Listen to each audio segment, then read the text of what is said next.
Hey everyone, let's talk a little bit about what's been going on around here lately. So the hot temps have officially arrived. We are sitting very averagely in the 90s and some days upwards to the triple digits here where I am located. And so this means that there's a lot of stress on the flowers that are currently out there, which is why in that infrastructure video that I posted, we made a lot of those shade cloth structures. But some things are actually enjoying the hot weather outside. So I have things like amaranth, which get a huge boost when those hot temps finally arrive. I also have sunflowers, which tend to like the heat, and I'm still waiting to see on my zinnias. I can tell you the ones that were directly sown into the ground, just more so as like filler, have actually been performing spectacularly. No blooms yet, but they are just growing and growing every day. My ruby moon, hyacinth bean plants are really digging this weather. In fact, they have started blooming and have been absolutely beautiful. I have not cut on any of those yet, although I do absolutely intend to at some point in the near future. The rudbeckia is finally starting to bloom, but unfortunately I'm getting only 1 to 2 stems a week. I highly anticipate that to start to increase as I've noticed a lot more blooms and buds starting to come out on a lot of those plants.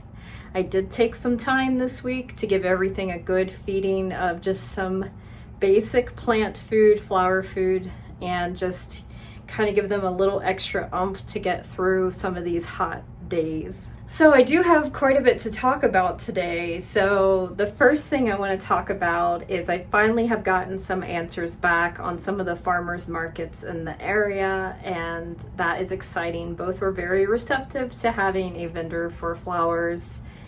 So I am definitely going to be doing those venues when I can. The issue is that I need to have the product in order to go there. As we've talked about in previous videos, I don't want to show up with just maybe 2 or 3 mason jars worth of bouquets or just a couple of wrapped market bouquets. It wouldn't be worth my time in some of these cases. Some of the markets that I'm looking at are nearly an hour away from where I am. So I've got to think smart and I've got to plan ahead. Something else I've been experimenting with is putting some more of these flowers that I cut in my refrigerator, my personal refrigerator. Eventually I am going to work my way up to a cooler or some sort of system in order to store these so that it's just a little bit more professional, and obviously I will have more space to store things as they start coming out. Everything else in the garden, it's just a waiting game right now. A lot of these are about 6 inches tall, and so I'm just waiting for them to just get going. The cosmos is starting to come out and fill out a little bit, but no signs of flowers just yet. The celosia is still hanging in there from when I originally planted it. The basil was transplanted a couple weeks ago and it is still hanging in there and still starting to show a little bit more signs that it is establishing itself.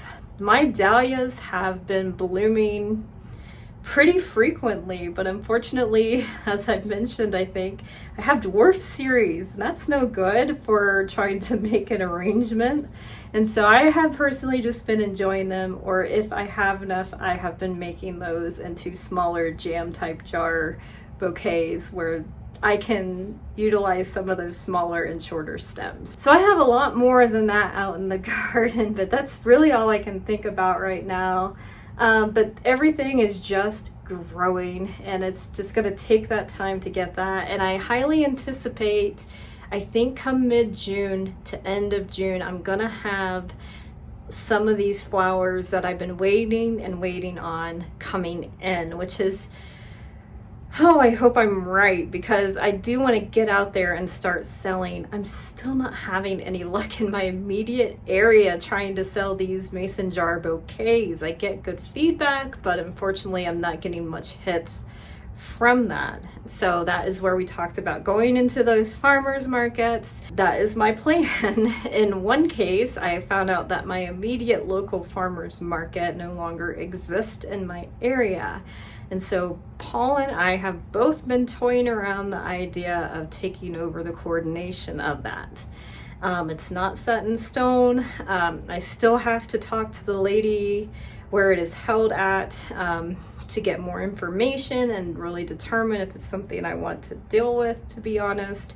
But we kind of had that conversation when I was a little frustrated at the fact that none of my product was moving using Marketplace and things like that. And I wasn't getting a lot of quick responses from a lot of the other farmers markets around in the area about new vendors.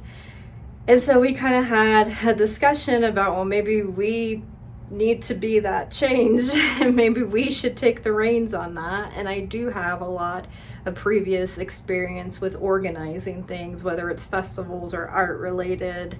I've worked with a lot of committees and things, but I've never been the point person. I've never wanted to be the point person. I think it takes a special person to kind of want to herd a bunch of cats, so to say. So anyways, still up in the air, still contemplating all of that, but I don't know. We'll see. I did go out this morning and pick some of these flowers because they were ready to go. And even though, yes, I already have a bouquet sitting around the house, the important thing is that you are constantly picking flowers. This continues to promote more and more growth.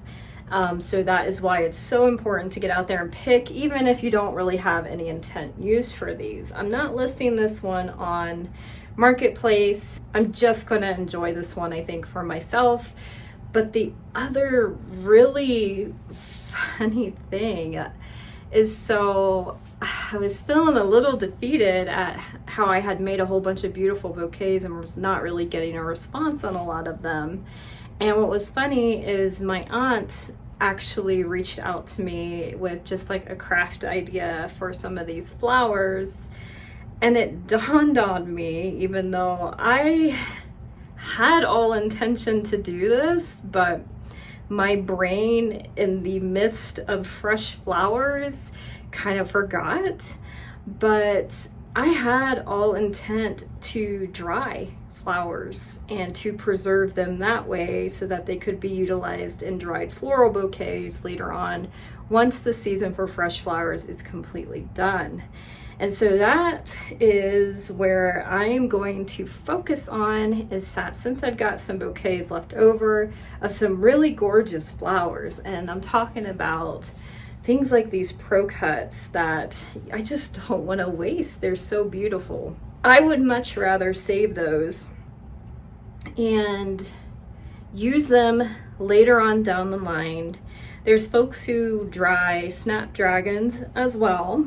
I don't know much about bee balm, but there's other flower types that I have that I know that if I can't really get much sales of fresh on, I can preserve those for later on down the road. And that then sets me up for winter type markets, whether I use those in crafty types of situations or I just offer dried forever bouquets. So I've got a lot of work to do.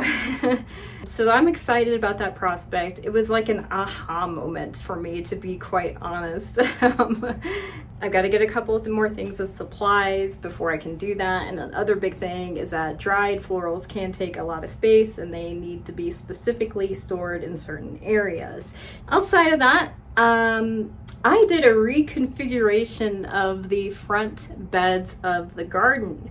So previous videos, you have probably heard me talk about how I have tried yarrow up there multiple times. They all failed. We placed some Spanish lavender and could not keep it sufficiently watered, and it just dried up to a crisp. And so I said, these beds are just not going to work. How they are configured, something is not liking this. The seeds are just not receptive to growing here. Even other parts of that front area, I had things planted, seeds scattered everywhere, and it was like barely a small percentage of those would come up and germinate. And so I had one of those like moments where you're about ready to fall asleep, and then I had another aha moment, and I just reconfigured the beds in my mind. And so I decided to go out on the weekend and just start moving a lot of mulch and moving a lot of dirt. And so what I did is I reconfigured those two kind of rounder, larger beds into rows. And I already have things planted out there. I purposely purchased Binary giant zinnias, and I direct sowed quite a few of those, and I've been pretty much religiously watering those areas. And then in the other bed, I'm going to dedicate to sunflowers. And so I'm going to put sunflowers that have a little bit more growth and time on them, so that I don't have what happened where everything went into transplant shock and just killed over. So far they are doing great, and they are pretty much establishing. The other part of this project that we did is that we are putting shade cloth, privacy panels, whatever you want to call it, around the perimeter of our property. And this is to respect the privacy of our neighbors. Obviously, when we are filming out there, we don't want to upset anybody. But the other thing too is that acts as a little bit of a makeshift shade cloth, especially in the early mornings, which can then take some of that hot heat off, at least until about 10 o'clock in the morning. So it helps a little bit with some of those flowers to give them just a slight break in the early morning. So Paul worked on that and got that placed up. And so I think that is already making a huge difference. But with him doing that and putting the shade cloth up, I did have some, again, those ruby moon hyacinth bean plants that I have up along the front part of our property on the outside of our gates. I noticed a little bit of struggle once they were up against that hot shade cloth that probably is getting hit with a lot of that sun during the day, and it is black. So obviously it's radiating that out.